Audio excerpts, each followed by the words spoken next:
నేను ఇక్కడ బిల్లా cinema screening చేశారనమాట. ఓకే.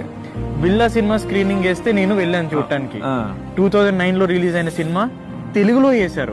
సో జపనీస్ వాళ్ళకి అర్థం కాదు తెలుగు, అయినా ప్రభాస్ కోసం వచ్చారు. సో ఒక ఆవిడతో మాట్లాడాను, నీకు ప్రభాస్ అంటే ఎందుకు ఇష్టం అని అడిగా. నేను బాహుబలి చూసిన దగ్గర నుంచి నాకు ప్రభాస్ అంటే నచ్చాడు, కాబట్టి నేను ప్రభాస్ అన్ని సినిమాలు చూస్తున్నానని చెప్పారు. అప్పుడు నేను అడిగా, మీరు ఎక్కడి నుంచి వచ్చారు అంటే, నేను ఒసాకా అనే సిటీ నుంచి వచ్చానన్నారు. చాలా దూరం. అంటే ఆవిడ మార్నింగ్ 6 o'clock బుల్లెట్ ట్రైన్ పట్టుకుని 9 o'clock టోక్యో వచ్చి 11 షో చూసి మళ్ళీ 3:30, 4 ఒసాకా వెళ్లారు. ఒక రావటానికి 10,000 రూపాయలు, వెళ్ళటానికి 10,000 రూపాయలు, 20,000 రూపాయలు ప్లస్ 5,000 టికెట్.